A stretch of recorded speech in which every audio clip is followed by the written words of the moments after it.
Question number 6 है students, 11 और -7 के बीच आपको कितने पद इंसर्ट करना है?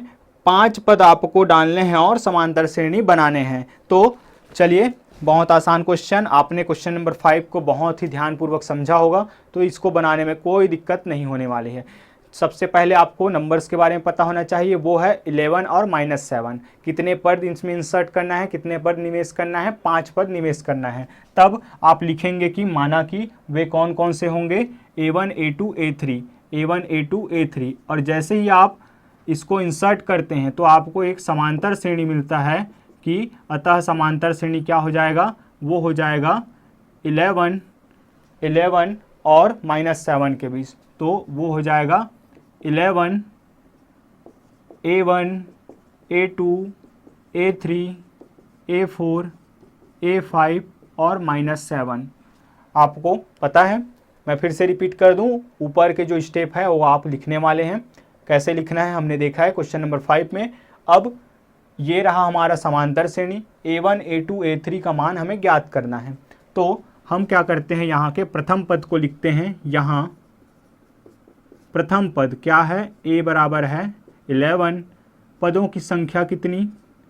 पदों की संख्या, दो संख्या तो हमें पहले ही पता है दो संख्याओं के बारे में।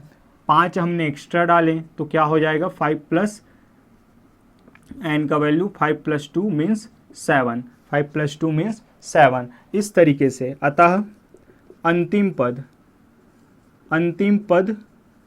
पद कौन सा है? तो 7वें पद कौन सा होगा, -7 होगा। उसके आगे तो सीरीज है ही नहीं। तो A7 का वैल्यू हो जाएगा आपके पास क्या, A7 का वैल्यू हो जाएगा -7। यदि या माना कि सार्वधान D है, तब माना कि सार्वधान D है, तब an = a + n-1 × D से, इस फॉर्मूले से क्या रख सकते हैं हम, A7 का वैल्यू हम निकाल सकते हैं, इसमें रिलेट कर सकते हैं। A7 तो A का वैल्यू क्या है, 11 है। n की जगह पे हम 7 - 1 D का वैल्यू मुझे चाहिए। तो और A7 का वैल्यू -7 = 11 प्लस यहाँ से हो जाएगा 6 × D। इस तरीके से क्या हो जाएगा, हमें 11 जब इधर चल के आ जाएगा तो क्या मिलेगा स्टूडेंट, हमें मिलेगा -18। -7 -11, माइनस और माइनस प्लस, तो यहाँ पे हो जाएगा -18 = 6D।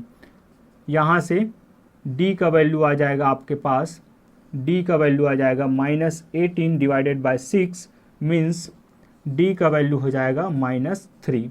D का वैल्यू हो जाएगा -3। A आपके पास है, D आपके पास है, तो आप श्रेणी के किसी भी पद का मान ज्ञात कर सकते हैं। अतः प्रथम पद श्रेणी का प्रथम पद A1 का वैल्यू हो जाएगा क्या, 11। द्वितीय पद A2 बराबर A1 = a + D। तो A का मान है आपके पास क्या, 11, और D का मान है -3 प्लस -3। तो ये क्या हो जाएगा, आपका मिलेगा हमें 8, आपको मिल जाएगा 8। इस तरीके से आगे हम निकालते जाते हैं, A3 A4 A5 A6 कहाँ तक है, A5 तक। तो A2 का वैल्यू क्या हो जाएगा, A2 का वैल्यू a + 2D।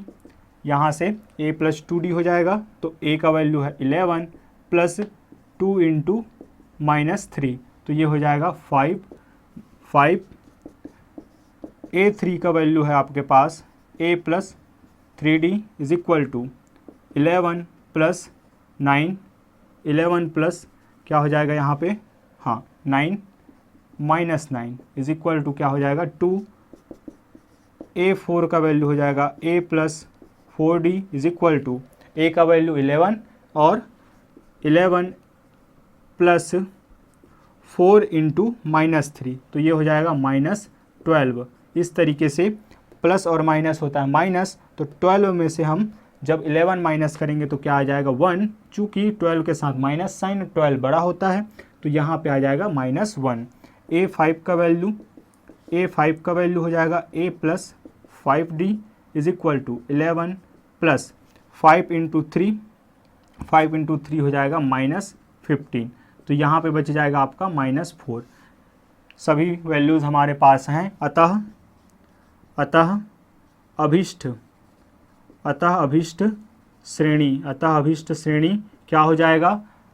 11 A1 का वैल्यू है 8, A2 का वैल्यू है 5, A3 का वैल्यू है 2, A4 का वैल्यू है -1, -4, फिर ये रहा -7। इस तरीके से हमने इस क्वेश्चन को भी समझ लिया है। आप इसको थोड़ी डिटेल से कर सकते हैं स्टूडेंट। बढ़ते हैं आगे और देखते हैं हमारा 2 इम्पॉर्टेंट क्वेश्चन जो कि आपके एग्ज़ाम पॉइंट ऑफ व्यू से काफ़ी इम्पॉर्टेंट हैं।